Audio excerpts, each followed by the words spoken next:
මේ උතුම් වූ ධර්මදේශනය ප්‍රඥා නාලිකාව තුළින් විකාශය කිරීමට ප්‍රචාරය කිරීමට ධර්ම දානය සිදු කිරීම සඳහා නොම්බර 324 දික්වෙල පාර සියඹලාපේ පදිංචි WT පද්මිනී සිල්වා මහත්මිය ඇතුළු දරුවන් විසින් මෙම උතුම් වූ ධර්මදේශනය සඳහා දායකත්වය දරා තිබෙනවා. උතුම් වූ ධර්ම දානයන්ගෙන් ජනිත වන්නා වූ මහා පුණ්‍ය ශක්තියෙන් 2022 වර්ෂයේ පෙබරවාරි මාස පළමු දිනට පරලෝ සැපත් වී වසරක් සපිරුණු නොම්බර 324 දික්වෙල පාර සියඹලාපේ විසූ PA ලෙස්ලි රංජිත් පෙරේරා දයාබර ස්වාමි පුරුෂයාට මේ උතුම් ධර්මදේශනාව පැවැත්වීමෙන් ජනිත වූ පින් අනුමෝදන් කරන අතර අනුමෝදන් වේවා. සසර දුකක් නොවේවා. සසර දිගු නොවේවා. කෙටි කාලයකින් උතුම් වූ නිර්වාණ අවබෝධය ලබත්වා. මීට වසර 39කට පෙර පරලෝ සැපත් ආදරණීය මෑණියන් වූ යු එලිසනෝනා මහත්මියටත් වසර 12කට පෙර පරලෝ සැපත් වූ ආදරණීය පියාණන් වන W ඕලින් සිල්වා මහතා ඇතුළු එම දෙපාර්ශවයේ පරලෝ සැපත් සියලුම ඥාති හිත මිත්‍රාදීන්ටද මීට වසර 16කට පෙර පරලෝ සැපත් වූ ස්වාමි පුරුෂයාගේ ආදරණීය මෑණියන් වන SA ලීලා පෙරේරා මහත්මියටත් ආදරණීය පියාණන් වන PA ලුවිස් පෙරේරා මහතා ඇතුළු එම දෙපාර්ශවයේම පරලෝ සැපත් සියලුම ඥාති හිත මිත්‍රාදීන්ටද මේ පින් අනුමෝදන් කරන අතර අනුමෝදන් වෙත්වා. සසර දුකින් මිදී උතුම් වූ නිර්වාණ අවබෝධය ලබත්වා. ධර්ම දේශනා පැවැත් වූ ගෞරවනීය දේශකයාණන් වහන්සේටද සිරිලක උතුම් සම්බුද්ධ ශාසනය වෙනුවෙන් කැපවී සිටින සියලුම මහා සංඝරත්නයටද මේ පින් බෙලෙන් නිදුක් නිරෝගී සුවපත් භාවය ලැබී චිරජීවනය සැලසේවා. දීර්ඝායුෂ ලැබේවා. සුජීවත්ව වෙසෙන දරුවන් මුණුබුරු මිනිබිරියන් ඇතුළු පවුලේ සියලු දෙනාටත් හිතමිතුරන් ඇතුළු ඥාතීන් සියලු දෙනාටත් නිදුක් නිරෝගී සුවපත් භාවය ලැබී චිරජීවනය සැලසේවා. දුක්ඛම් කටළු දුරු වී යහපත් අනාගතයක් උදා වේවා. මෙම දරුණු කොරෝනා වසංගතය මුළු ලොවින්ම දුරු වේවා. සැමට යහපත උදා වේවා. ධර්ම දේශනාවට සවන් දුන් සියලු දෙනාට උතුම් චතුරාර්ය සත්‍ය ධර්මය අවබෝධ වේවා කියා බලාපොරොත්තු වෙනවා. එසේම වේවා කියා ආශිර්වාද කරනවා. නමෝ තස්ස භගවතෝ අරහතෝ සම්මා සම්බුද්දස්ස. නමෝ තස්ස භගවතෝ අරහතෝ සම්මා සම්බුද්දස්ස. නමෝ තස්ස භගවතෝ අරහතෝ සම්මා සම්බුද්දස්ස. සුඛකාමානි භූතානි යෝ දණ්ඩේන විහිංසති අත්තනෝ සුඛමේ සානෝ පෙච්චතෝ නලබතේ සුඛං තී. ධර්මානුශාසනාව සඳහා සදහැවර මූල්‍ය අනුග්‍රහක දායකත්වය දරූ පවුලේ අය ප්‍රමුඛ මෙම ධර්මානුශාසනාව ශ්‍රවණය කිරීම නැරඹීම සඳහා අවධානය යොමු කොට සිටින්නා වූ ලක්වාසී ලෝවාසී සදහැවර පින්නතුනි, අනුග්‍රහක බවතුන්, චුතිසිත සහ පුනරුත්පත්තිය සම්බන්ධ දේශනාවක් බලාපොරොත්තු වේ කියලා තමයි මේ කොලේ සඳහන් වෙලා තිබෙන්නේ.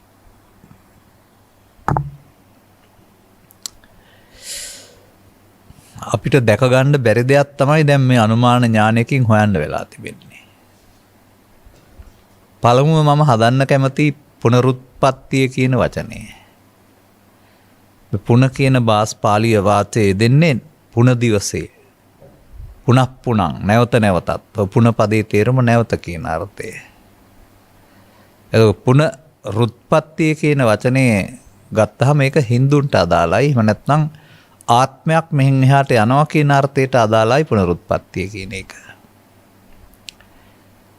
එනිසා බුදු සමයේ අද යෙදෙන්නේ පුනරුත්පත්තිය පුනර්භවය එකම වචනකින් වුණාට බුදු සමයෙන් උගන්වන්නේ නැහැ පුනරුත්පත්තියක්.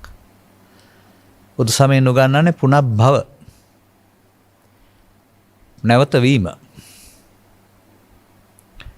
ඒක ඉතින් කියන්නේ කරපු රැස් කරපු කර්ම වලට විපාක ලැබීම කියන එක ඔය පෙන්නන්නේ වෙන එකක්වත් නෙමෙයි. නැවත වෙනවා කියන්නේ ඒකයි. එතකොට ಭಾರತೀಯ සමාජය තුළ කෙනෙක් තුළ ආත්මයක් තියෙනවා කියලා විශ්වාස කළා. ඉදිරිපත් කරු මතත් තිබුණ අංගුෂ්ටි මාත්ත පුත්‍ර කියලා ඇඟිලි තරම් ආත්මයක් තියෙනවා වගේ යනවා එහෙම කියලාවත්. බුදු සමය උගන්වන්නේ ආත්මය කියන එක වෙනුවට ආත්ම කොට ගත්තා වූ දෘෂ්ටියේ වැරැත්තක් මත පැවැත්ම සිද්ධ වෙනවායි කියන එක.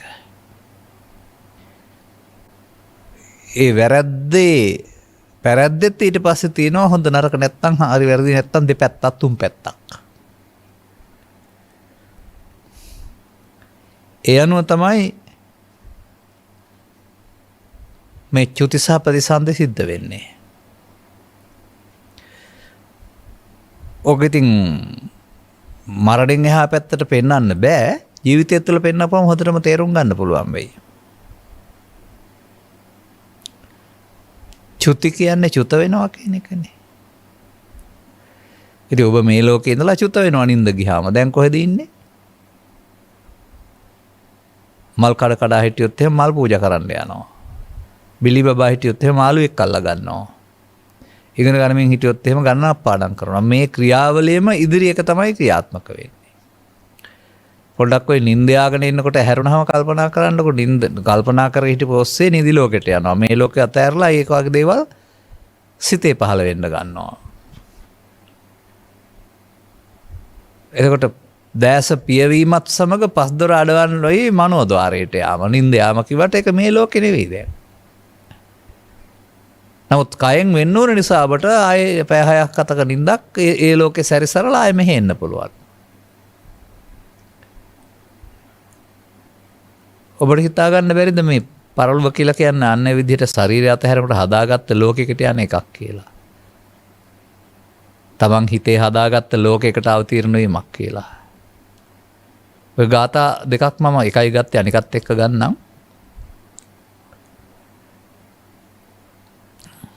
සුඛකාමානි භූතානි.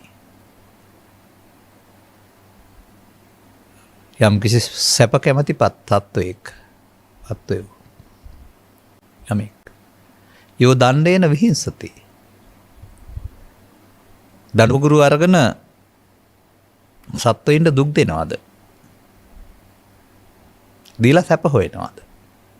අත්තනෝ සුඛං ඒසානෝ. තමන් සැප හොයනවාද? උන් සැප ලබන්නේ නැහැ. පෙච්චතෝ මෙහෙ නෙමෙයි එහා පැත්තේ පරලොවෙන් මෙහෙර එහා පැත්තේ. ඇයි අර දඬුවම් දෙන්න ගියාපුහම ඔහුගේ සිත ලෝභෙන් දේශයෙන් මෝහයෙන් බලවත් වෙලා පිරිහෙනවා. දැන් ඔහු යන්නේ පිරිහුණ සිතින්. පිරිසුදු සිතින් යන ගමන එකක්. පිරිහුණ සිතින්. සුඛකාමානි භූතානි යෝදණ්ඩේන නහිංසති. සැපකාමී සත්වයෝ සත්වයින්ට දඬුවම් දෙන්නේ නැද්ද? තියලා සැප හොයනවාද? පෙච්චතෝ ලබතේ සුඛං.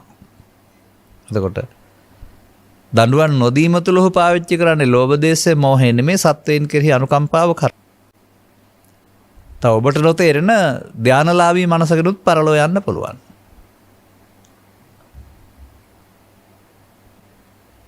ඒකේ ආකාර දෙකකුත් තියෙනවා. එතකොට විශ්වාස කළත් නැතත් මිනිසා ජීවත් වෙන්න ගියාපුවාම බාහිර ලෝකයේ ආශ්‍රයෙන් හදාගන්නවා ලෝකයක්. ඒකට අවුව වැස්ස පින්න මොනවත් ඕන නැහැ ඊට පස්සේ බාහිර ලෝකේ. ඔබේ නිදිලෝයේ නිදි සුව විඳින්න හෝ දඬුවම් විඳින්න හෝ දුක් විඳින්න බාහිර ලෝකෙ මොකුත් ඕනේ. මෙන් හදාගත්ත පරිදි පේන්න ගන්නවා. දැන් එතකොට අපට සලකන්න වෙනවා මේ නිින්ද යාමත් එක්තරා චිත වීමක්. එකට කතා කරලා එක ඇඳේ නිදාගත්තත් සහෝදරයෝ දෙදෙනෙක් නිින්දෙන් පස්සේ ඇඳේ එකට හිටියට ඉන්නේ තමන් හදාගත්ත ලෝකයක් ඔස්සේ යන්නේ. එක්කෙනෙක් සතුටින් නිින්ද ගියා නම් ඔහු සතුටුදායක හීනයක් දකි. තව එක්කෙනෙක් තරහින් නිින්ද ගියා නම් ඔහු ඒ ගහ ගන්නවා දකි. අර මේ සිතම ක්‍රියාත්මක වීමනේ දරපෙන්නේ.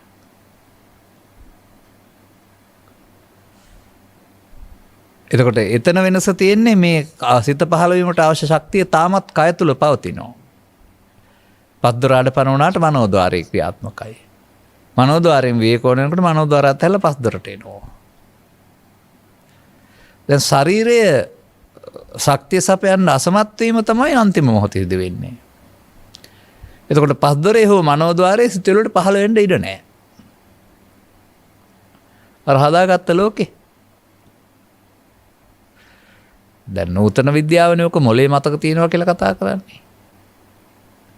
මොලේ කියලා කතා කරන එක ආහාර වලින් ගන්නා වූ මේ ද්‍රව්‍යමය කොටසක්.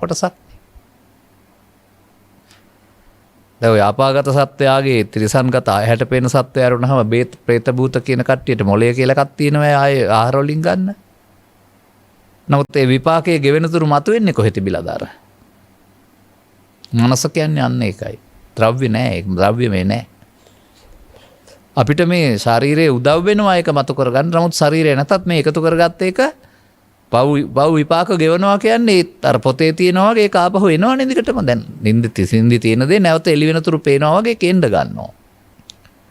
අන්න එහෙම යලි घट ගන්නට පුළුවන් විදිහට අවකාශ වීම තමයි මේ පව් රැස් කිරීම, පින් රැස් කිරීම කියලා කියන්නේ.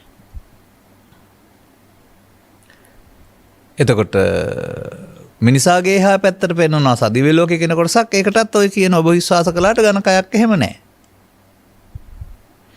සවත් අපේ බෞද්ධයෝ ලෝකයේ අය දෙවියන්ට ඝන කය තියෙනවා කියලා විශ්වාස කරනවා. නමුත් මහා කච්චායන මහරහතන් වහන්සේ දිව්‍ය ලෝක විස්තර කරපු හැටි මම ඔබට කියලා තියෙන්නේ. සත්වයින්ට ජාති තියෙනවා, ජරා තියෙනවා, ව්‍යාධි තියෙනවා, මරණ තියෙනවා.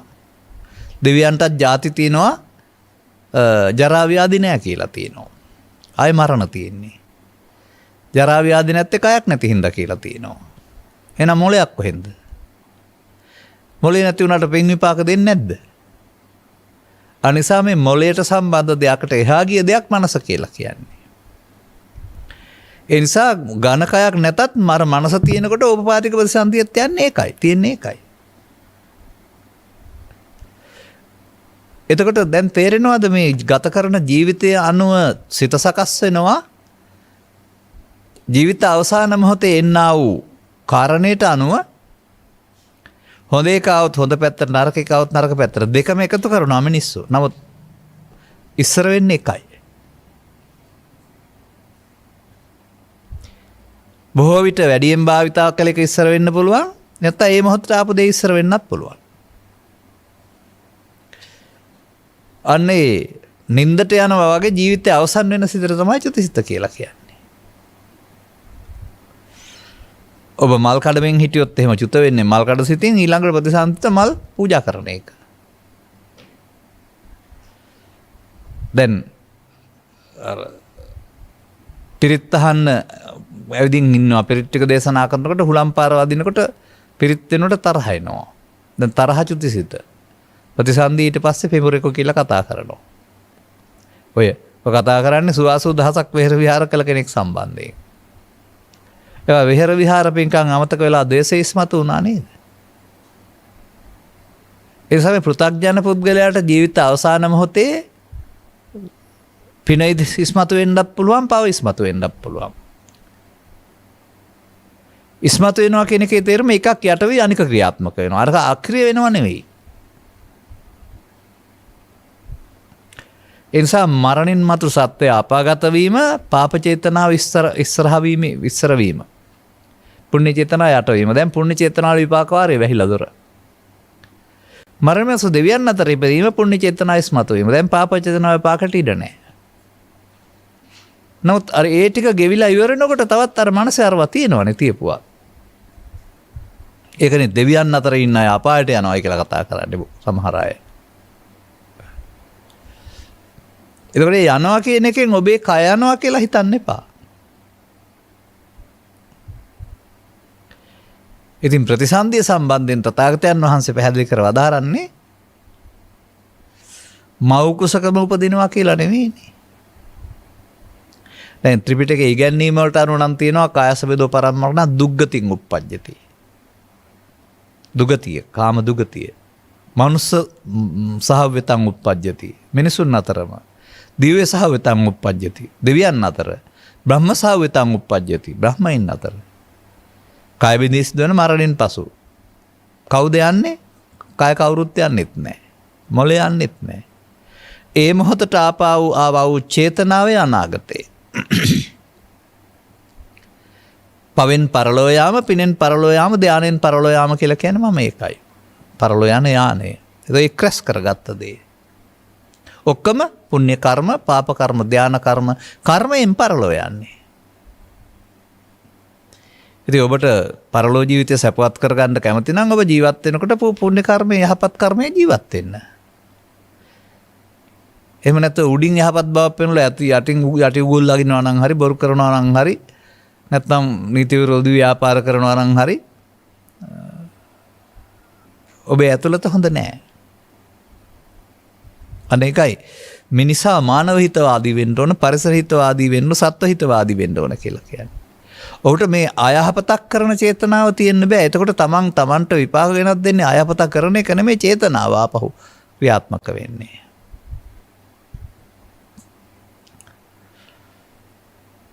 එතකොට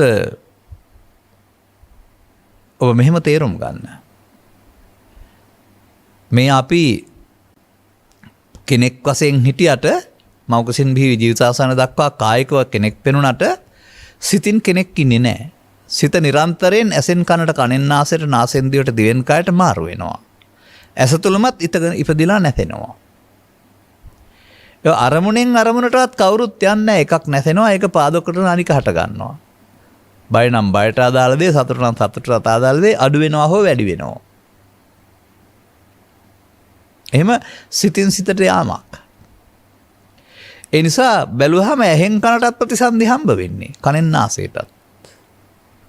අරමුණක් එනකොට ඇහි අරමුණ නැතෙනකොට කනේ අරමුණට එනවා. ඒක නෙමෙයි වෙනත් එකක් නේ. නමුත් ඒක කය තුළ සිදු වෙන නිසා එක කයක් තුළ එයාම ඉන්නවා පේනවා. කය පවත්තන්න බැරි වෙලාවක් එනවා. නමුත් අර ඉන්ද්‍රිය ගෝචර සැප විඳීමේ ඕනකම තමන් මේවත් එක්ක ඇලිච්ච කැමැත්ත තමයි අර මනෝලෝකය කියලා කියන්නේ. එතකොට කෙනෙක් වැටෙන්නේ පස්දොර වැහෙනකොට මනෝද්වාරයට. මේ ජීවත් වෙන ගමන් මනෝද්වාරයේ හොරකම, බොරුව, වංචාව, කපටිකම නම් කරලා තියෙන, නිින්ද ගියාමත් ඒකමයි ක්‍රියාත්මක වෙන්නේ. අනේ විදිහට තමන්ගේ ජීවිතේ වැඩිදුර බලවත්ව කරගත්ත පැත්ත තමයි ජීවිත අවසානයේට ඉස්සර වෙන්නේ සාමාන්‍යයෙන්. නමුත් තථාගතයන් වහන්සේ වදාරනවානේ පව්කාරයත් පින ඉස්මතු වුණොත් දෙවියන් අතරට යා හැකි, පින්කාරයත් පව ඉස්මතු වුණොත් අපාය යා හැකි. පෘථග්ජනයින්ට අපාය දොර වැහිලා නැහැ කියන්නේ ඒකනේ. පෘථග්ජන භාවය තුළ පින ඉස්මතු වුණාට පව අන්තිම මොහොතට આવොත් ඒක ක්‍රියාත්මක වෙන්නේ.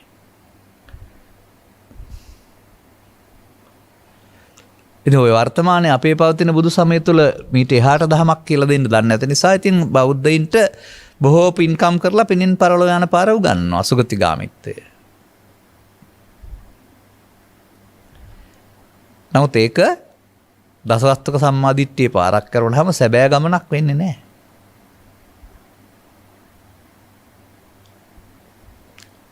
තථාගතයන් වහන්සේ පහළ වුණ සමාජයේ නම් පාප කර්ම රැස් කරන අය හිටියා, ඔවුන් පවෙන් පරලොව ගියා. පුණ්‍ය කර්ම රැස් කරන අය හිටියා, ඔවුන් පිනෙන් පරලොව ගියා. ධාන කර්ම රැස් කරපු හිටියා, ඔවුන් ධානෙන් පරලොව ගියා. දෙපයින් පරලොව යන්නේ නැහැ කවුරුත්, කයෙන් පරලොව යන්නෙත් නැහැ. නමුත් අර හදාගත් ආයතනයේ ඔහුට ලෝකයක් හදලා දෙනවා. දැන් ඔබට බාහිර ලෝකේ නෑ නින්ද ගියාපම. දන්නේ නැහැ තියනවා කියන්නේ. නමුත් ඔබේ ලෝකෙස් තියෙනවනේ සිහින ලෝකේ. ඒකනේ ඔබ ඉන්නේ. ඔබට නිකමට කල්පනා වෙන්නේ නැද්ද මෙහෙම සිහින ලෝකයක් නැතුව කලලයක් හැදෙන්නේ නැහැ මව් කුසක් තුල කියලා. නිකම්ම අම්මටයි තාත්තටයි දරුවෝ හදන්න පුළුවන් කියලා. වෙනත් ආගම් වල එහෙම කීවට තුන්වැන්නාගේ පැමිණීමේ වචනයක් පැහැදිලි කරමින් පෙන්වන්නේ ඒ ගඩොල් සහ වැලි එකතු වෙලා තියෙන තැනට බාස්සුන් ආවා කියන එක. මවගෙන් කලලයක් හැදෙන්න අවශ්‍ය කොටස් මවගෙන් කොපියාගෙන් ලැබී තිබෙනවා. ඒක හදන්නේ වඩුවා විසින් කියලා කියන්නේ අර අධ්‍යාත්මික ආයතන හයේ ලෝකයේ විසින්. එතකොට එහෙනම් පස් දොරක් පාවිච්චි කරලා මනෝද්වාරයක් හදා ගන්නවා. මනෝද්වාරය නිසා පස් දොරක් හැදෙනවා මව් කුසක. මව් කුසක හැදුන්නේ නැත්තම් මනෝද්වාරයේ ජීවත් වෙන එකට ඕපපාතික ප්‍රතිසන්දිය කියනවා. ඒ නිසා අපාගත ඕපපාතික සත්‍යත් මනෝද්වාරයේ, අපා දිව්‍යයන් අතර ගිය දෙවියොත් මනෝද්වාරයේ ජීවත් වෙනවා කියලා අපි කියන්නේ.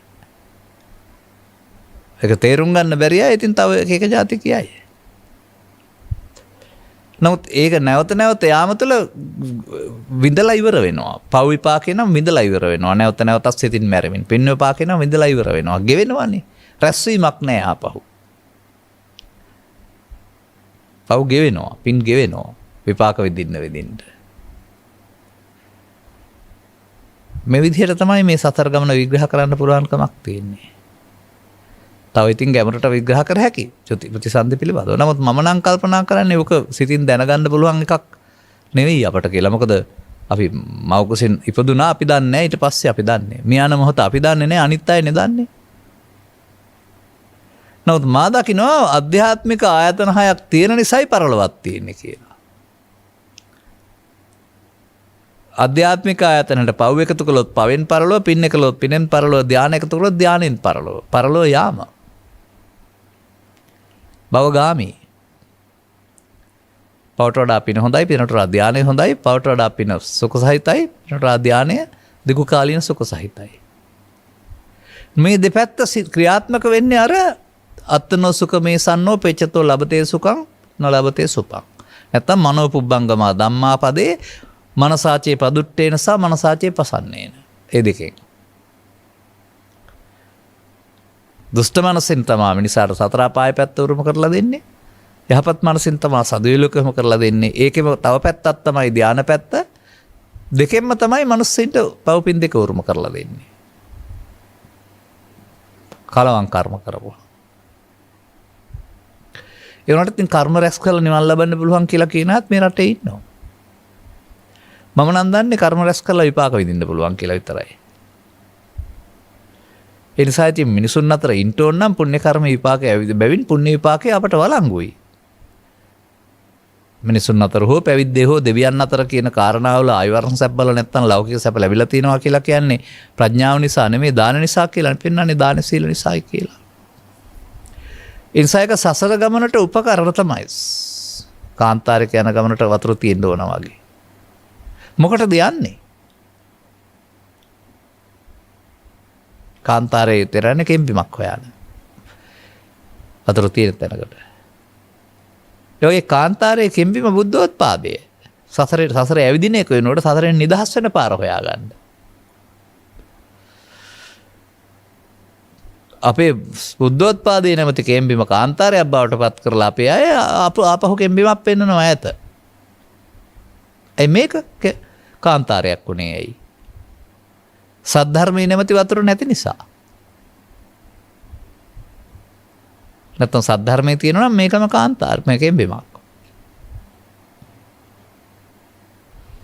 ඒ නිසා පරලෝ යන හැටි ඉගෙන ගත්තොත් ඒකෙන් පුළුවනි පවෙන් වැළකීලා පිනෙන් පරලෝ යන්න.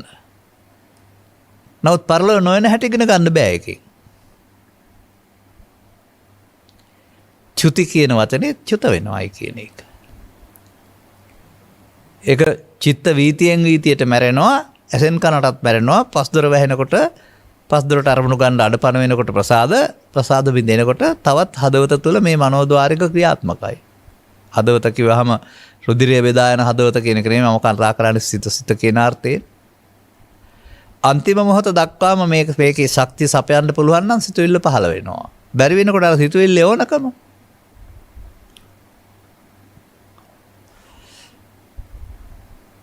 මා දන්නවා පෙර ජීවිතය පිළිබඳ තොරතුරු කියන්නා වූ දරුවන් ගැන.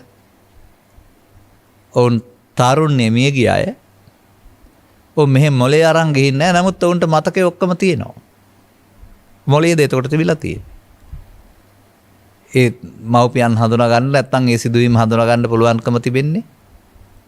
ඒ නිසා මොලේ උදව් වුණත් මොලේ ඉක්මවා යන ඊට එහා ගිය දෙයක් තමයි මේ මතකය කියලා කතා කරන්නේ ඒක. ඒ නිසා තමයි ඕපපාතික සත්‍යයකට මොලයක් නැත්නම් කයක් ඕන නැත්තේ ඉන්න අර ලෝකේ. නමුත් ඒක මිනිසා හදාගත්ත දෙයක්. අපි කල්පනා කරන්නේ එහෙම නෙමෙයි. දිව්‍ය ලෝකයක් තියෙනවා, බ්‍රහ්ම ලෝකයක් තියෙනවා, මේ අපායක් තියෙනවා, ඒ සත්තුත් ඉන්නවා කියලා. මම කල්පනා කරන්නේ මිනිසා කරන කර්මයන්ට අනුව උන්ට මේ තුන හැදෙනවායි කියලා. තියෙනවා නෙමෙයි. හදාගෙන යනවා.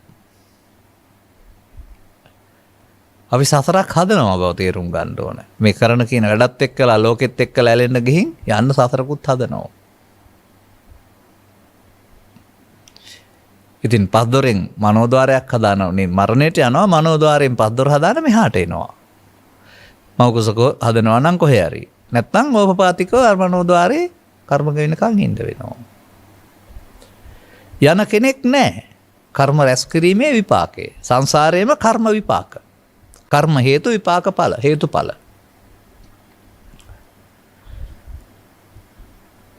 ඒක තේරුම් ගන්න බැරි නම් අන්න යහපත් පුණ්‍ය කර්මය තුළ යහපත් ඵලයට පාර කැපෙනවා. ඒක තමයි ඔය පිනින් පරලෝ යාම කියන පැත්තට උගන්වපු බෞද්ධකමක් තියෙන්නේ.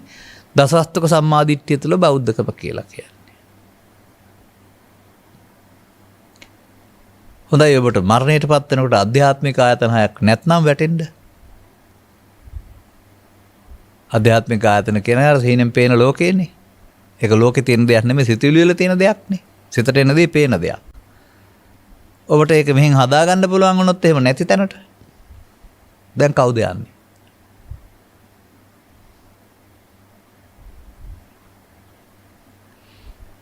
අනේ නිසා කර්ම රැස් කිරීමේ කර්ම තුනට අමතරව ත්‍රිපිටකය තුල කර්මක්ෂය කිරීමේ කර්මයකුත් තියෙනවා. මම නම් දකින්නේ බෞද්ධයෝ ඒ ගැන ඉගෙන ගන්න ඕන. මේ ගැන ඉගෙන ගැනීම තුළින් එහෙනම් ඔබට සසර හොද කරගන්න පුළුවන්. අවංකවම කාලයේ ධනය සමය තමාගේ මවගේ පියාගේ දරුවන්ගේ සමාජයේ ආගමේ යහපත පිණිස යොදන්න පුළුවන් නම් ඒ ලබන තෘප්තිය පින කියලා කියනවා. අවංකවම ලබන්න කරනවා නෙවෙයි. සාමාන්‍යයෙන් අද උදව්ව ලබන පුද්ගලයා එයින් තෘප්තිමත් වෙන හැටි දුකින් මිදෙන හැටි දැකලා අහිංසක සතුටක් ලබනවා. එතකොට ඔහුගේ පිටිපැදීම පරත්තම් වෙලානේ තියෙන්නේ. අන් අයගේ යහපත සඳහා. ඔහුෙන් සතුට ලබනවා. ඉතින් ඔහුට ඒ නිසා පාවාඩ එලෙන්නේ යහපත් පුණ්‍ය චේතනාවන්ගෙන් පරලෝ යන්න. එතකොට ඒක හදාන නේද ගියේ?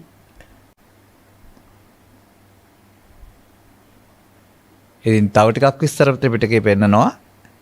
ඒ යහපත් ක්‍රියාකාරකම් කියන එක අඩු දානේ අඩු සීලේ මධ්‍යම ධානයේ මධ්‍යම සීලේ කියලා. ඒ සීලේකම ශික්ෂා පද කියලා ගන්න එපා. අර සංවරකම. සීලය කියන එකේ තේරුම විරතිය වෙන්වීම කියන එකනේ. වැරදි වලින් වෙන්වීමට සීලය කියන්නේ. කී අයින් එකට නෙමෙයි.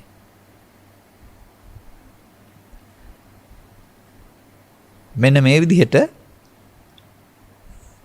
බෞද්ධ වුණත් නැතත් පුනර්භව විශ්වාස කළත් නැතත් මේ ලෝකේ හැමෝම මොකද කරන්නේ? පස් දොරෙන් ලෝකෙත් එක්කලා සම්බන්ධ වෙන එක. ඒ හැමෝටම රූපේ, ශබ්දේ, ගන්ධේ, රසේ, ස්පර්ශය ඒවා සැප තියෙනවා. ඒ වගේම හතුරු මිතුරු තියෙනවා. හැමෝටම තරහ සාමාන්‍ය සමාජයේ තරහ වෙනවා. ලෝභය තියෙනවා. සමානයි බැලුවාම මිනිස් වර්ගයා. ආගමික මතවාදයේ මොකක් වුණත් බලන්න කල්පනා කරලා කවුරුත් මැරෙන්න කැමතිද කියලා සාමාන්‍ය සමාජයේ අය. ඒ නිසා උන්ට තව එහාට ලෝකයක් තියෙන්න වෙනවා. ඔක්කොම කැමතියි තව ලෝකයකට. ඒ නිසා සදාකාලික ස්වර්ගය හෝ නිරය හෝ අපි කතා කරන ආදී පිනින් පරලෝ යාම මිනිසුන් අතරට එීම දෙවියන් ඔය තියෙන්නේ. ඒ ඉවර වෙනවට කැමති නැත නිසා. නමුත් මේක ආපු දුර නම් කියන්න දන්නේ නැහැ. බුදුන් වහන්සේ වදාරන්නේ අනපතග්ගෝ යම් බික්කවේ සංසාරෝ පුබ්බා කෝටින පඤ්ඤායති. මුල් කෙලවරක් පේන්නේ නැහැ. තව තැනක පෙන්නනවා එකම මේ කර්ම විපාක වාරේ එකම පුද්ගලයෙක් වෙනුවෙන් ගත්තොත් එහෙම ඒ කර්ම විපාක වශයෙන් හදාගත්තා වූ සසම්බාරික කයවල් නැත්තම් අස්තිපංචර නොදිරාව එක තැනකට ගොඩ ගැහුවා නම් ඒ පුල්ල පර්වතය තරම් විශාලයි කියලා. මගේ දේශනාවල මම කියලා තිනවා ලංකාවේ තිබුණා කහපාට පිටකොලයක් තියෙන පොතක් සසර කතරක පිසටහන් කියලා 2000 විතර තියෙන්නේ නැත්තේ මට මතක හැටියට. මේකට සම්බන්ධ කිසිවෙක් බෞද්ධ නෙමෙයි. යුදෙව් ජාතිකයෙක් සහ ඉස්රායල් ජාතිකයෙක් වෛද්‍යවරයා සහ රෝගියා. ඉස්සර ජීවිත 80ක් තිස්සේ හිටපු තැන ඉස්සර කරලා තියෙනවා. ඒ කොහෙන්ද කියන්නේ? එඳ මොළයට එහා ගිය මනසක් මතකයක්. අර පරචිත්ත විඥානනය කියලා කතා කරන්නේ ඕකට වැටුනම ඔයස්සේ යන්න පුළුවන්කම. පුබ්බේ නිවාස පරිචිත්ත ඥානෙ පුබ්බේ නිවාස ඥානෙ පෙර විසූ පැත් ආපු පැත්තට හිත යනකොට පේනවා. අනාගතයට හැව අනාගතයේ පැත්තටත් පේනවා. ඒවා සිත දියුණු කිරීම තුළ ලබන්න ඕන දේවල්. බුදුන් වහන්සේ පහළ වෙනට ওই ටික ඔක්කොම ලබා ගත්ත අයත් හිටියා. පැවැත්මට පාරවල් හැදුන ඇරනහම නැවැත්මක් නම් කාටවත් හැදුනේ නැහැ. පැවැත්ම සම්බන්ධයකේ දියුණුවක් තියෙනවා පවට වඩා පිනට වඩා හොඳ ධානය හොඳයි කියලා. නමුත් ඒකේ මගපල කියලා එකක් නැහැ. පමණක් නෙවෙයි ඒ ගිය තැන සදාකාලික නැහැ. අපාය දේවදත්තත් විපාක ගෙවා එන්න ඕන. දෙවියන් පින් විපාක ගෙවා එන්න ඕන. බ්‍රහ්මයින් ධාන විපාක නිමකොට චුත වෙන්න ඕන. සදාකාලික නැහැ. ඔය චුත වෙලා ඔය පිනෙන් පවෙන් ධානයෙන් හැමතැනම උපදින් ලබන්න පුළුවන් අදාළ මාර්ගෝපදේශකත්වය දෙන්න කෙනෙක් නැහැ. මන්දයත් කාලයේ දීපේ කුලේ බලලා බුදු වෙලා තියෙන බුදුවරු මිනිස්සු ලෝකේ. බ්‍රහ්ම ලෝකේ හරි දිව්‍ය ලෝකේ හරි නෙවෙයි.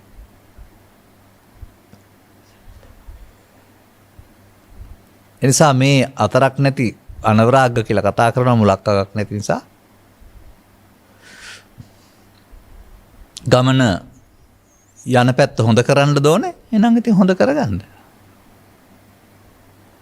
ගමන නතර කරන්න දෝනේ. එහෙම පාරකුත් බුදු සමයේ තියෙනවා.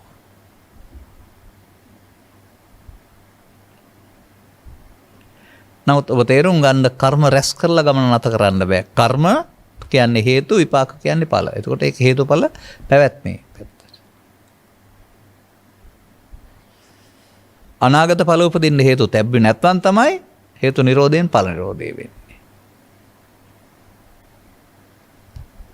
ඒ ඔය ත්‍රිපිටකේ නැත්නම් අභිධර්මයේ තියෙන වචන අරගෙන මට ඔක තව ගොඩක් විස්තර කර හැකි මෙහෙමයි වෙන්නේ කියලා. කොච්චර හදලා පෙන්නුවත් පාඩම් කරගත්තට වැඩක් වෙන්නේ නැහැ. පාඩම් කරගත්ත සතර ගමන නවත්තන්න බෑ.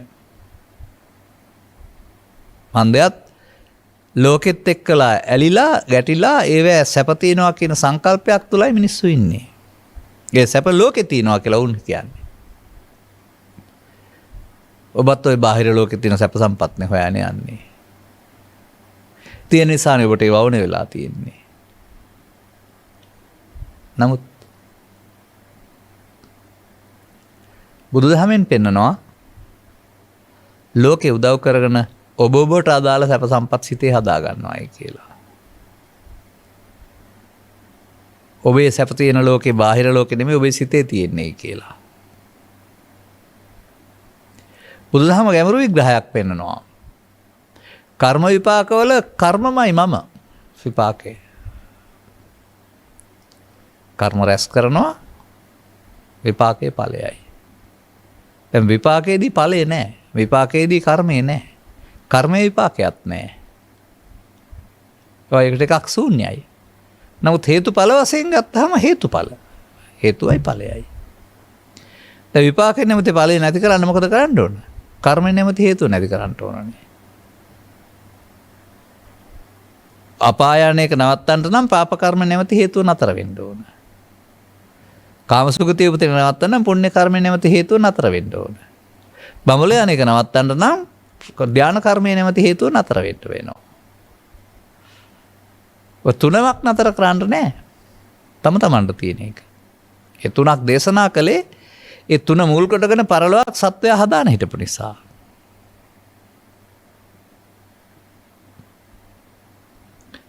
ඔවුන්ගේ ඇහැට පේන දේ බාහිර ලෝකේ සැප තියෙන දෙයක්. ඔක තියෙන ලස්සන ගාතාවක් සුකන්ති දිට්ඨං අරියෙහි සක්කාය සූපරෝධනං පච්චමීක මිදං හෝති සබ්බ ලෝකේක පස්සතං කියලා. මේ රූප වේදනා සංඥා සංකාර සක්කාය කියන එක නිරෝධය සැප වශයෙන් දකින්න ආර්යයන්. දිට්ඨං අරියෙහි දිට්ඨම අරියෙහි සැප වශයෙන්. සක්කාය නිරෝධය. මුළු ලෝකයාම එකට විරුද්ධයි. සබ්බ ලෝකේක පස්සතං. ඔන්න ඒක දකින්නේ. ඌ සක්කාය සමුදය ගාමිනී ප්‍රතිපදාවට ආසයි. නමුත් ඔබ විශ්වාස කරන පින්පව් සහිත පාරාදීසේම ලෝකේ හැම මිනිසාටම ලැබෙන්නේ නැහැ. වර්තමානයේ ආගම කියලා කියන්නේ කෙනෙක් තේරුම් අරන්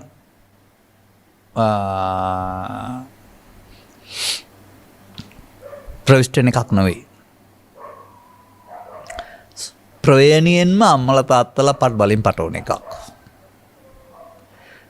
ගැඹුරක් හොයන්න නැති ඕනෑම ආගමිකයෙක් මේ ප්‍රවේණියෙන් මේක පිළිගන්නවා ඒක හරි කියලා ඉසමුදුලින් පිළිගන්නව ඇරුණාම තව සමහර සමයන් ඊට වඩා එහාට තහනම් කරලා තියෙනවා. ඉතින් මොනවත් අලින්දේ ඉන්න ගෙම්බෙක් වගේ තමයි ඊට පස්සේ. පිළිගත්තත් නැතත් විශ්වාස කළත් නැතත් බුදු සමය පෙන්වන්නේ මෙන්න මෙහෙම පොදු දහමක්, මානව දහමක්.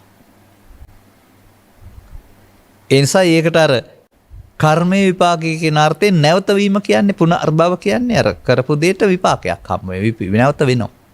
ඉස්සර වුණ දේ නැවතත් වෙනවා. පිටපතක් වගේ. එහෙම නැත්නම් කාබන් කොලයට ලියුවහම මේ පිටපත සකස් වෙනවා වගේ. සංසාරේ කර්ම විපාක. නමුත් බුදුවරු මේක විග්‍රහ කරන්නේ සත්පුද්ගල සංඥාව තුළ තවත් වෙනත් විදිහකට.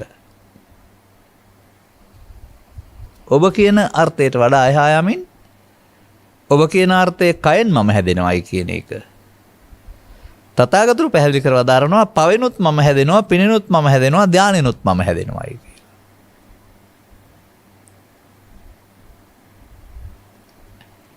එතකොට මේ පවෙන් මම හැදෙනවා කියන්නේ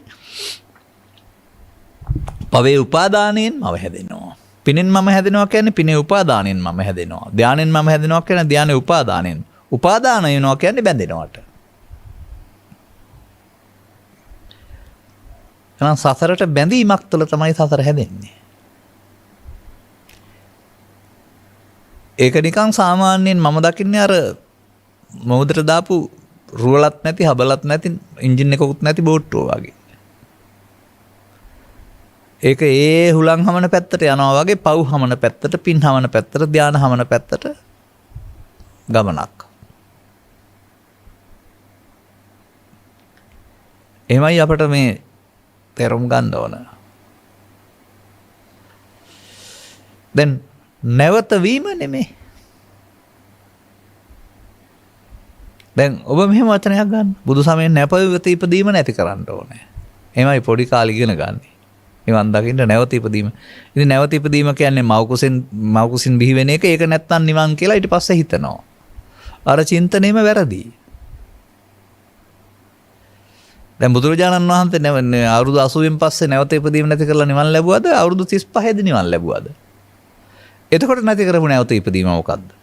ඒත් නැවත ඉපදීමක් තමයි නැති කළේ.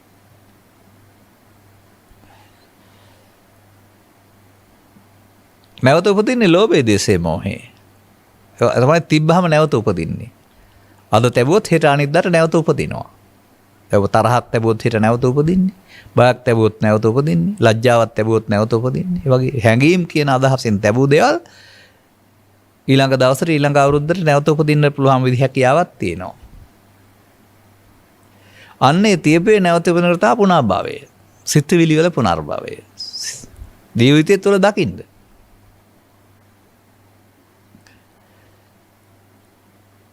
හොඳයි. නැවත උපදින්නේ නැත්නම් අලුතෙන් උපදිනවා.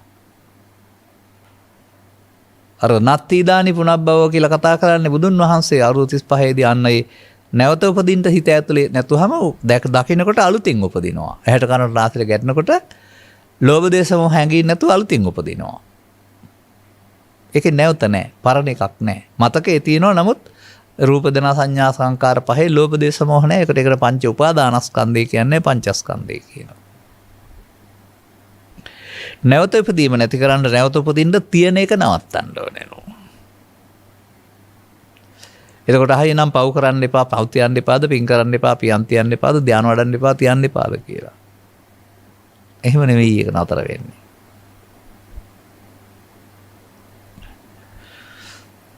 මේ ඇස තුල, කන තුල, නාසය තුල රවුමක් ක්‍රියාත්මක වෙනවා. අතීත හේතු වර්තමාන ඵල වර්තමාන හේතු නම් වූ වට්ටගාමිනී කියලා මේකට කියන්නේ වෘත්තයක් ආකාරයෙන් රවුමක් ක්‍රියාත්මක වෙනවා. වෘතයට අගක් මුලක් නැහැ. ඉතින් මේ වෘතයට අහු වෙලා සංසාර චක්‍රය කියන්නේ ඒකනේ. අතීතයෙන් ගන්නවා වර්තමානයේ විඳිනවා අනාගතයට තියෙනවා. අනාගතයට තියෙන හැම එකක්ම ඊළඟ දවසට අතීතේ. වගේ පස්සෙන් එනවා. ඒ නිසා ඉතින් බුදුවරයෙක් පහළ වී මේ කාරණාව තේරුම් ගන්න තුරු ආගම් වල උපදින්න පුළුවන්. ඒ මිත්‍යා මත දරන්න පුළුවන්. මිත්‍යා මත හෝ ඕනේ මතයක් ඔස්සේ ලෝකේ සැප තියෙනවා කියලා හොයමින් ඒවට ඇලෙමින් ගැටෙමින් යන්න පුළුවන්. විපාක විඳිමින්. අනිත් එක පුණ්‍ය කර්මයෙන් විපාක මව්කුසකම හරි බෞද්ධ තුලම ලැබෙනවා කියන්නේ. ඊට වඩා සුවසම්පත් ඇති වෙනත් රටක නැත්තම් වෙනත් මේ ලෝකේ වෙනත් රටක වෙනත් ආගමික මව්පියන් ගාව ඉපදලත් ওই ආයුර්වර්ණ සැප ලැබෙන්න පුළුවන්. වර්තමාන අපේ රටට වඩා සුව සහගත ජීවිත ගත කරන්න වූ රටවල් ලෝකේ තියෙනවා. ඒකට උන් ආයුර්වර්ණ සැප ලැබිලා තියෙන්නේ. සමහරට උන් ඒ වට අදාළ පින්කම් කරපු අය වෙන්න ඇති ගැලපෙන්න ඉපදලා තියෙන්නේ. ලංකාව ගත්තාම ලංකාවෙත් යම් යම් ගම් අතරට යට වෙන ආනායම් තැන තියෙනවා. ඒක නැතුව තියෙන තැන තියෙනවා. නැතුව උපන් අයට ඒ දුක් වෙන්නේ නැහැ. තියෙන අයට අවුවේදී වැස්සදී පින්නේදී ගම් දුක් විඳින්න වෙනවා. සිව්පස්සේ මනවින් තියෙන පවුල් තියෙනවා. නැති පවුල් තියෙනවා. ඒගොල්ලෝ බඩගින්නේ ඉන්නවා. සිව්පස්සේ මනවින් ලැබෙන පූජනීය පක්ෂේ ඉන්නවා. උන්වහන්සේලාට සෝයක් තියෙනවා නැති අය හොයාන කනවා නැත්තම් බඩගින්නෙත් ඉන්නවා. මේකෙම විවිධත්වයක් තියෙනවා. එදත් අදත් ඉරේටත් ඒක තියෙනවා කාටවත් පාලනය කරන්න බෑ. මොකද සම්පූර්ණයෙන්ම අපි පාලනය කරන්නේ බාහිර ආර්ථික සාධක නෙවෙයි. අපේ පිටිපස්සෙන් එන්නා වූ මේ කර්ම ශක්තියත් කර්ම කියන්නේ පව් නෙමෙයි ශක්තියක් ඒක. පාප පුණ්‍ය ධාන ඕන එකක්. ඒකත් අපිට උදව් කරනවා. උදව් කරනවා වගේම කරදරත් කරනවා. උපස්තම්බන උපස්තම්බක කිව්වම උදව් කරනවා. උපපීඩක කිව්වම බාධා කරනවා.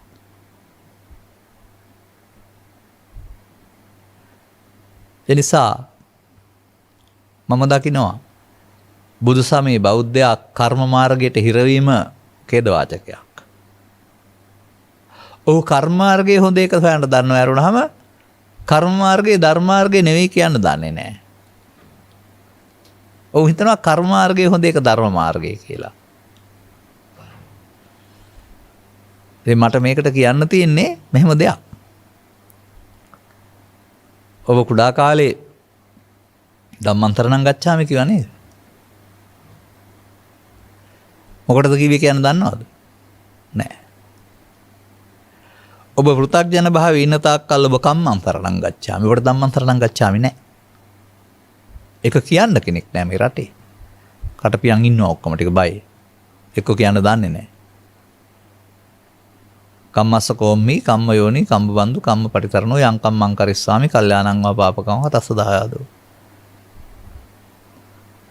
ඔව් කර්මය දායාද කොටගෙන අනාගතය හදා ගන්නවා. එහෙනම් කර්ම මාර්ගය නෙවෙයිද? පාප කර්මයේ කර්මයක් නම් කර්ම මාර්ගය නෙවෙයිද? පුණ්‍ය කර්මයේ කර්මයක් නම් කර්ම විපාක නෙවෙයිද? ධාන කර්මයේ කර්මයක් නම් කර්ම විපාක නෙවෙයිද? කෝ ධම්මන්තරණං ගච්ඡාමි. සසර ඇවිදින්නට කර්මයේ සරල වෙනවා. ධර්මයේ සරල වෙන්නේ සසර ඇවිදින්න නෙවෙයි. සසර දුකින් මිදෙන්න. කවද්ද මේ ධම්මන්තරණං ගච්ඡාමි කියන එක කියනවට වඩා එහාට ගැඹුරු අර්ථයක් තියෙන ප්‍රායෝගික දෙයක් කියලා මේ සමාජයේ තේරුම් ගන්න. උදාහම් පාසල් පොතේ තුන් සැරයක් ඕක කියවම තෙරුවන් සරණ යනවා කියලා ළමයින්ට උගන්වනවා. වාචිකව. නමුත් සසර ඇවිදින්නට නම් කම්ම යෝනි කම්ම බන්දෝ කම්ම පටිසරණෝ යං කම්මං කරිස්සාමි. ඒ තමයි කර්ම මාර්ගය. සසරෙන් මිදෙන්න නම් ධර්ම මාර්ගයේදී කර්ම රැස් වෙනවට කර්ම ෂය වෙනවා. අර අනාගතයේ උපදින්න ඵලයක් හේතුවක් තිබ්බොත්නේ ඵලය. හොඳයි තියන්නේ නැත්නම්. කොහොමද තියන්නේ නැතුව ඉවර කරන්නේ? සංසාරයේ පුරුදුනේ තියලා ඉවර කරන්න.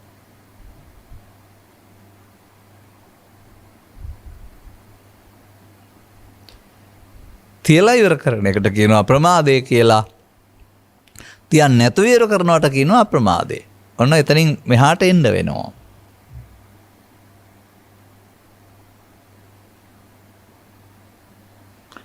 තියලා ඉවර කරන එකට කර්ම මාර්ගය කියනවා. තියන්නේ නැති ඉවර කරන ධර්ම මාර්ගය කියනවා. තියලා ඉවර කරන මාර්ගය අනුසෝතගාමී කියලා කියනවා. තියන්නේ නැති ඉවර කරනකොට පටිසෝතගාමී කියලා කියනවා. ඒක සුපිරිමාවතක්. ඒක තේරෙන අය සඳහා විවෘතයි. බුදුන් වහන්සේටවත් සියලු දෙනාක් කියන්න බෑ. පව් හෝ පින් හෝ දිව්‍ය ලෝක සැප පඤ්ඤාවන්තස්සයන් ධම්මෝ නෙවෙයි. සෝවාන් ආදී මාර්ගඵල පිළින් ප්‍රත්‍යක්ෂ කර නිවීම පඤ්ඤාවන්තස්සයන් ධම්මෝ. අර සෝවාන් ආදී මගඵල තමයි ධර්මය ලැබෙන්නේ. සාන්නාදී මගඵලින් පිළිවෙලින් ධර්මය ලැබෙනවා. ධර්මය කියන්නේ බණ පොතේ චරිත කතාවල ජාතක කතාවලට කියලා සමාජයේ හිතුවට හොඳ දෙයට කියලා හිතුවට මට නම් ওই රතන සූත්‍රයේ සඳහන් ඉදම්පි ධම්මේ රතනම් පණිතං කියන ගාථාවලින් කියන්නේ ධර්මය කියන්නේ නිවීමට කියලායි තේරෙන්නේ. එතකොට ධම්මන්තරණං ගච්ඡාමි කියන්නේ Taman නිවන් සරණ කොට ජීවත් වෙන්න කැමතියි කියන එක. ඉතින් අනාගත බුදුහාඳුරංග සාසනය නම් නිවන් දකින්න බලාපොරොත්තු වෙන්නේ ඒගොල්ලන්ට කොහෙද අද ධම්මන්තරණං ගච්ඡාමි තියෙන්නේ? ඒගොල්ලෝ කියනවා අනාගත ධම්මන්තරණං ගච්ඡාමි කියලා. අනාගත බුද්ධං සරණං ගච්ඡාමි කියලා. නමුත් තථාගතයන් වහන්සේගේ සූත්‍ර දේශනාවල පෙන්වනවා ධම්මදීපා භික්ඛවේ විහෙර ධම්ම සරණා අනඤ්‍ය සරණා. මේ ධර්මයේ නැමැති දිවයින තකොට වෙලා වාසය කරන්න. වෙනස් සරණ යන්න එපා. ඒ නිසා ධර්මයේ කියන පදයට අපිට සාමාන්‍ය සමාජයට ගෝචර කරන්න බැරි ගැඹුරු අර්ථයක් තියෙනවා.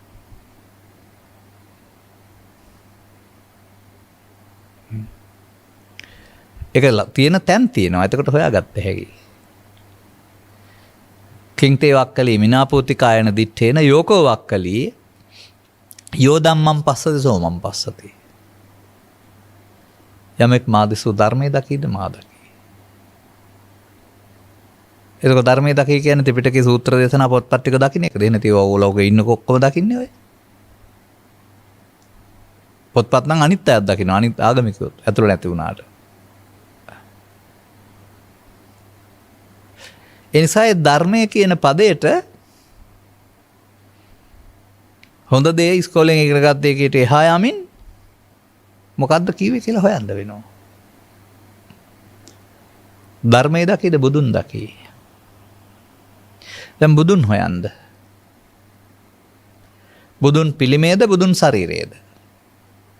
පිළිමේ නම් මුල් අවුරුදු 237 තුළ තිබුණේ නැහැ. ශරීරයේ බුදුන් නම් සුපබුද්දක් දැක්කා. දේවදත්තත් බුදුන් දැක්කා. නමුත් බුදුන් දැක්කට නිවුන් දැක්කේ නැත්තේ බුදුන් දැක්කේ නැති නිසා. ඒ ශරීරයෙන් බුදුන් දැක්කට උන් ඇත්ත බුදුන් දැකලා නැහැ.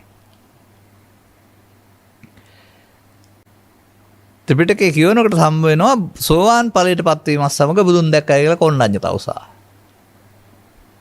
ඒ සෝවාන් ඵලයටපත් වීමෙන් දකින්න බුදුන් කවුද? ඒ බුදුන් සෝවාන් ඵලයටපත් උනේ පු탁ජන කවුරුත් අඳුරන්නේ නැහැ නේද? ඔවුන්ට බුදු පිළිමය හරි ශරීරය හරි බුදුන් තමයි. මන් දකිනවා බුදුන් ධර්මයේ පද දෙක එක අර්ථයක තියෙන්නේ කියලා.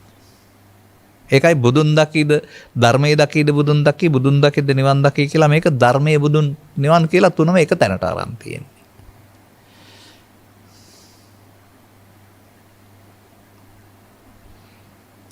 එතෙන්ට පැමිණෙනවට කියනවා සද්ධර්මයට පැමිණීම කියලා. සද්ධර්මයට පැමිණීමේ සම්මාදිට්ඨිය.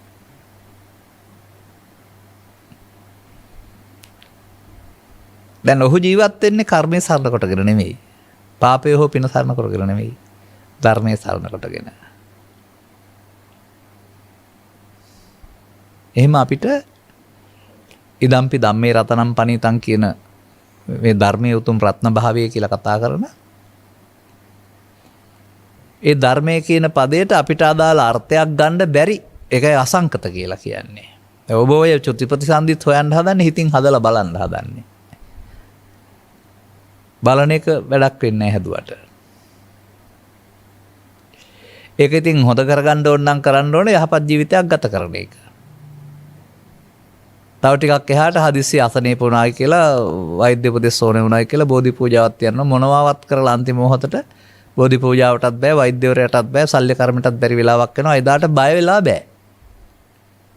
බය නොවී ඉන්න පුළුවන් නම් ගැඹුරට බැසගත්ත බය නැත්තම් බයක් නැහැ. තිබුණොත් එනවා. අනේ මාව බේරගන්නෝ කියලා කෑ ගහයි. තියෙන සම්පත් ඔක්කොම ටිකලා හරි තව සැරයක් හුස්ම ගන්න දෙන්න කියලා ඉල්ලයි. ඒ තරම් ජීවිතයට ආසයි. නිසා මේක තුළ තියෙනවා ප්‍රහෙලිකාවක්. විසඳන්න අමාරු. පුද්ගලයෙක් වශයෙන් බලලා මව්කුසින් බිහි වූ තැන් පටන් මැරෙනකම්ම ඉන්න කෙනෙක් වශයෙන් බලලා ස්ත්‍රියක් පුරුෂයෙක් වශයෙන් බලලා ගිහි පැවිදි වශයෙන් බලලා බලන්න බෑ. එතකොට අර පින් පව් සීමාව තුළ බලන්නේ. පින් පව් නරකයි පින් හොඳයි කියන සීමාව තුළ. මේක දර්ශනේ මාරු කරගන්න. එතකොට තවත් අලුත් දර්ශනයක් හම්බ වෙනවා. උපාදානය නරකයි උපාදානයෙන් මිදීම හොඳයි. ඒක විස්තර කරන්නේ ජීවිතය තුළ නෙවෙයි. ඒක විස්තර කරන්නේ අරමුණ තුළ. අරමුණ ක්‍රියාත්මක වෙන්නේ ඇසේ කනේ නාසයේ දිවකයෙන් එකක සතර ඉරියව්වේ. එහෙම මේක සියුම්ම විග්‍රහ වෙන ධර්මයක් බවට පත් වෙනවා. එතකොට අද තරහ වුණාම හෙට තරහ උපදින එක නැවත ඉපදීම. එතකොට නැවත ඉපදීම දුක නැද්ද? පරිගන්න ඕන කියලා හිතාගත්තාම හෙට දැකිටම පරිගන්න හිතනවා. නැවත ඉපදීමේ දුක නැද්ද?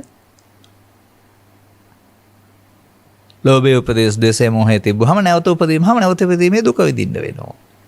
නැවත ඉපදීම දුකයි. හැබැයි තැබුවේ නැත්තම් නැවත උපදින්නේ ආය දැක්කහම එතකොට එහෙනම් විරුද්ධවාදියා දැක්කත් තරහක් උපදින්නේ නැත්නම් ඒ අර දැවෙන්නේ තැවෙන්නේ නැහැ. ඔහු ළඟ විරුද්ධවාදිකම් තියෙයි අපට කැක්කුමක් නැහැ. ඒ නිසා මම දකින්නේ පංච උපාදානස්කන්ධයක් වශයෙන් පාවිච්චි කළොත් තමයි නැවත උපදින්නේ. පංච උපාදානස්කන්ධයේදී නැවත උපදින්න හේතු තැබෙනවා.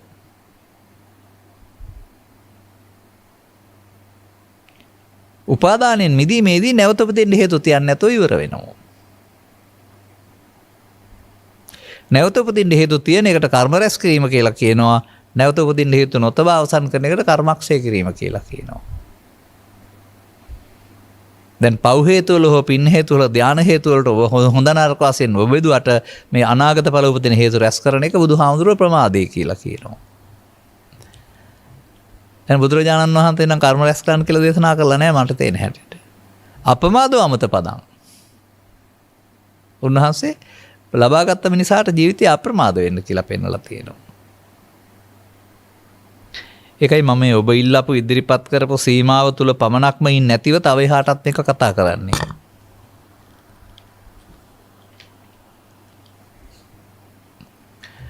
අපිට ඊට එහා සුපිරි දහමක් සුපිරි බණක් ඇහිමේ කන වාසනාව ඒ වගේම මේ සුරක්ෂිත කරන ග්‍රන්ථවල පෙළ දහමක් තියෙනවා. ඒවැ පෙන්වන පෙළ ඔබ ළඟ ක්‍රියාත්මක වෙන්නේ. ක්‍රියාත්මක වෙන්නේ ඔබේ ජීවිතය තුළ නෙමෙයි ඇස තුළ කන තුළ නාසය තුළ මොහතකින්. ඒ මොහතකින් පෙන්වන පෙළ තුළ ඊට පස්සේ මේ සසරට බැඳෙන හැටිත් පෙන්වනවා සංයෝජනය කියලා.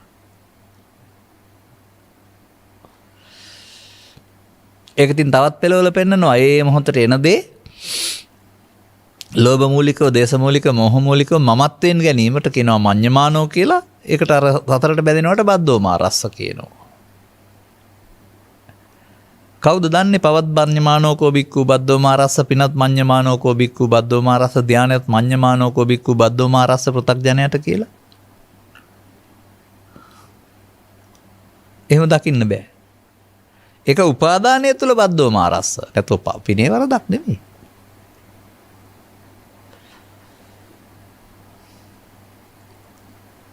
එබැවින් මමත්වෙන් ගණමින් සසර ආපු ගමන මමත්වෙන් නොගැනීමින් අවසන් කරන්නේ කොහොමද කියලා ඉගෙන ගන්න කියන එක තමයි පුනර්භවය නැති කරන්න පාර හොයා ගන්නවායි කියන්නේ. සිද්ධ වෙන හැටි දැනගත්තට නවත්තන්න බෑ. ඔය අභිධර්මයේ විග්‍රහ කරන්නේ පව් සිද්ධ වෙන්නේ පින් සිද්ධ වෙන හැටි ධාන ලෝකේ යන හැටි විචිත්තචෛතසික විග්‍රහ කරලා කටපාඩම් කරගෙන ඉන්නේ කට්ටිය. දැන් නතර වුණාද? නෑ ඉගෙන ගත්තත් නැතත් සිද්ධ වෙන සිද්ධිය තවත් විදිහකින් ඉගෙන ගත්තා විතරයි. නතර කරන්න බෑ ඒකේ. නමුත් බුදුරජාණන් වහන්සේ වදාළ පංචස්කන්ධයේ ඉපදීම මැරීම පංච උපාදානස්කන්ධයේ බවට පත් වෙන හැටි තේරුම් ගන්න හම්බ වුණොත් ඒ බුදු සමයේ මුල් බුදු සමයේ අභිධර්මයේ පංචස්කන්ධයයි පහළ වෙන්නේ උපාදානස්කන්ධයක් බවට පත් කර ගැනීම තමන් පෞද්ගලිකව කරන වරදක්. ඒ වරද සිදු වුණ ආකාරය දැනගෙන උපාදානෙන් මිදීම සඳහා සිත උපාදානයන්ගෙන් මිදුනි කියලා පෙන්වලා තියෙන්නේ. මිදෙනකොට යන මාර්ගය ධර්මයට යන පාර. එකතු වෙනකොට යන පාර කර්මයට යන පාර.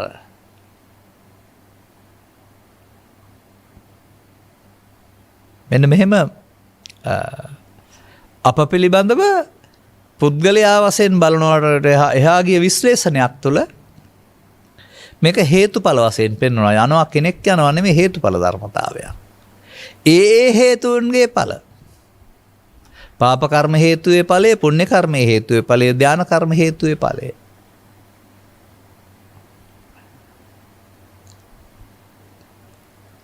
මේ හේතුඵල න්‍යාය ඉදිරිපත් කරන බුදුරජාණන් වහන්සේ කර්මක්ෂය කිරීමේ හේතුවේ ඵලය කියලා තව එකක් උගන්වනවා. හැබැයි ඒක අර වගේ ලෞකික ඵලයක් නෙමෙයි. අපාය හෝ දිව්‍ය ලෝකේ හෝ බ්‍රහ්ම ලෝකෙට ලැබෙන ඵලයක් නෙමෙයි. එන් මිදෙන ඵලය. ඒ ඵලය වෙන නමකින් තියන්නේ අසංකත කියලා නැත්නම් ලෝකෝත්තර කියලා. ඉතින් මේවා ධර්ම ශ්‍රවණය කිරීම තුළ තේරුම් ගන්න ඕන. තේරුම් ගත්තාම මේ ලබාගත් ජීවිතේ අයින් වෙන්න ඉස්සලා මම අතහැරෙන්න ඉස්සර වෙලා පවෙන් පරලෝ යාම, පිනෙන් පරලෝ යාම, ධානෙන් පරලෝ යාම කියන දෙයට එහා මිනිසාට ලෞකික සුගතිය වෙනකොට ලෝකෝත්තර සුගතියටපත් වෙන්න පුළුවන්. පරලෝ නොයන්නත් කර්මයක් කරන්න තියෙනවා කියන එක ත්‍රිපිටකේ තියෙන බව අහලා, තියෙන බව දැකලා කරන්නේ කොහොමද කියලා ඉගෙන ගත්තාම කරන්න පුළුවන් වෙනවා. දැන් මම ඔක මේ මාධ්‍යයට ආපු දවසේ ඉඳලා මේ මාධ්‍යයට නම් 2018 එන්නේ නැත්තේ. නමුත් මාධ්‍යයට 2013 ආව ඉඳලා ඔක කියනවා. අතිවික්කේ කම්මං අකන්නං අසුකං අකන්න අසුක්ක විපාකං කම්මක්ඛ්‍යා සංවත්තති. මේ සමාජයට විවෘත වූ කර්මයයි. මේක මේ කර්මක්ෂය කිරීමේ කර්මය දන්නේ නැතුව දාන සීල භාවනාවල කර්ම රැස් කරන කර්මයේ දිලා ඉන්නවා ඔක්කොම. උන් කර්ම මාර්ගේනේ ඔක්කොම ඉන්නේ. එයි අරක වළංගු කරගන්නේ නැත්තේ. ලෝකෝත්තර විපාක සඳහා. අන්න එතකොට චුති නැතුව යනවා. චුත වෙන්න තියන්නේ නැහැ. ස්කන්ධ පහ හටගෙන නැසන වැරරහම චුත වෙන්න හේතු තියන්නේ නැහැ. අනාගත ඵල උපදින්න හේතු තියන්නේ නැහැ. නැත්තම් ප්‍රතිසන්දි. දැන් Tamanටම චිත්තාභ්‍යන්තරයෙන් විතර්ක වශයෙන් එන්නේ නැති බව තේරෙනවා මේ පුද්ගලයාට. එතකොට යාට කියනවා දැන් නැවත හටගන්නේ නැහැ මගේ හිතේ ඇතුලේ. නත්ති දානි පුනබ්බව. අලුතෙන් තමයි හටගන්නේ. ඉස්සර ලෝභ දේශ මොහ ඊර්ෂ්‍යා කෝධ හටගත්ත තැන් වල ගැටෙනකොට ඒව හටගන්නේ නැතුව සංසුන්ව ඉන්නවා නම් දැන් ඒව හටගන්නේ නැති බව තේරෙයි. අපි දන්න නිසා එහෙම කියන්නේ.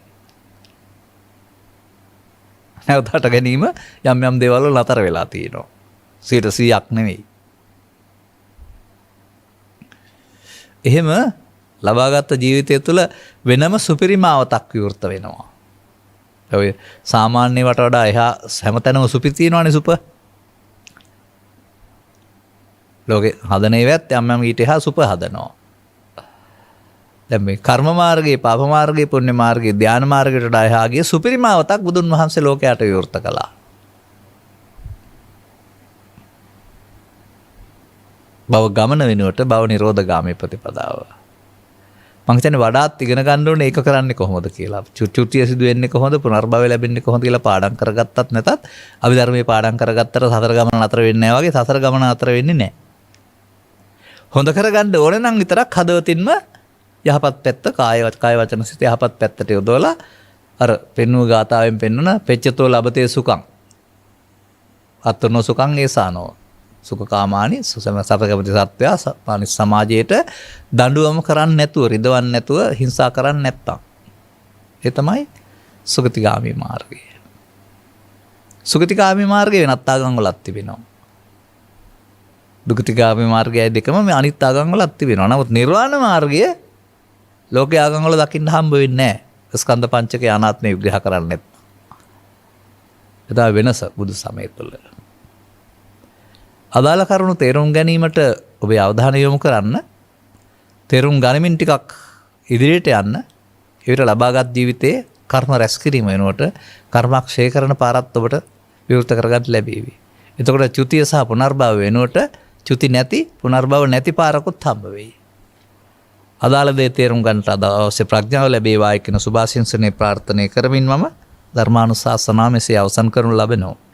දායකත්වයේ දරන ලබන්නේ නම්බර 324 2 දික්වල පාර සේමලාපේ පදිංචි WT පද්මිනී සිල්වා මහත්මිය ඇතුළු දරුවන් විසින් අරමුණු අතර 2022 පෙබරවාරි මාස පළමු දිනට පරලෝසපත් වී වසරක් සපිරුණ 324 2 දික්වල පාර සේමලාපේ සු PA ලිස්ටි රංජිත් පෙරා දයාබර සායම් පුරුෂයාට මේ උතුම් ධර්ම දේශනාව පැවැත්වීමෙන් ජනිතවන්නා වූ පින් අනුමෝදන් කරමි. අනුමෝදන් වේවා සසර දුක් නොවේවා. සසර දිගු නොවේවා. කෙටි කලකින් උතුම් වූ නිර්වාණ අවබෝධය ලබත්වා හැබැයි මිනිසත් බව ලැබී ධර්මයේ තේරීමෙන්. වෙන කොහෙවත් ඔය නිවන් ලබන්න පුළුවන් කියලා මම නම් විශ්වාස කරන්නේ නැහැ.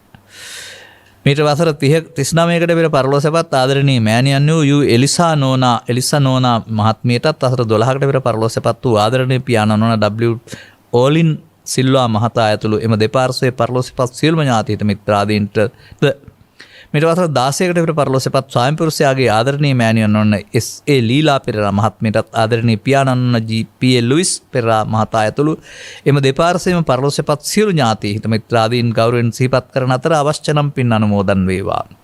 සසර දුකන් මිති උතුම් නිවන් මඟ හෙළි කරගන්නට හේතු වේවා. ධර්ම දේශනාව පැවැත් වූ ගෞරවනීය දේශකයන් වහන්සේට සිටලක උතුම් සම්බුදු ශාසනය වෙනුවෙන් කැප වී සිටින සියලුම මහා සංඝ රත්නයටද මේ පින් බලෙන් නිදුක් නිරෝගී සුවපත් භාවයේ චිර ජීවනයේ සැලසේවා දීර්ඝායස ලැබේවා. අන්න හරි පින් බලෙන් ලැබෙන්නේ නිදුක් නිරෝගී සුවපත් භාව සහ දීර්ඝායස තමයි. නිවන් එහෙම ලැබෙන්නේ නැහැ. සුජීවත්ව වසන දරුවන් මුණුබුරු මිනිවිරියන් ඇතුළු පවුලේ සියලු දෙනාටත් හිතමිතුරන් ඇතුළු ඥාතීන් සියලු දෙනාටත් නිදුක් නිරෝගී සුවපත් භාවය ලැබී චිර ජීවනයේ සැලසේවා. දුක්ඛම් කටළු දුරු වී යහපත් අනාගතයක් උදා වේවා. මෙම දරුණු කොරෝනා වසංගතයේ මුළුල්ලෙන් දුරු වේවා. හැමට යහපතක් උදා වේවා. ධර්ම දේශනාව සම්බන්ධ සියලු දෙනාට උතුම් චතුස්සත්‍ය අවබෝධ වේවා. චතුස්සත්‍ය අවබෝධ වෙන්න නම් චුතිය පුනර්භවය ගැන කතා නොකර චතුස්සත්‍ය ගැන කතා කරන්න කියන්නේ. මම මේ චතුස්සත්‍ය ගැන කතා කළේ නැහැනේ. නිකන් අවබෝධ වෙන්නේ නැහැ ඒක. ඔබ යහපත් බලාපොරොත්තු සියල්ල සඵල කරගන්න හේතු ආසන වේවා. ඔබටත් මේ කර්ම මාර්ගයේ ඉක්මවාමින් ඊටහා කරුණක් දැනගන්න අවශ්‍ය ධම්මස පෑදේවා කියලා අප ප්‍රාර්ථනා කරනවා. සබ්බීතියෝ වජ්ජන්තු සබ්බ රෝගෝ විනස්සතු මාතේ බවත් අන්තරායෝ සුඛී දීඝායුකෝ බව හැම දිනාටම තෙරුවන් සරණයි. දේශක්ඛයෝ නිබ්බානං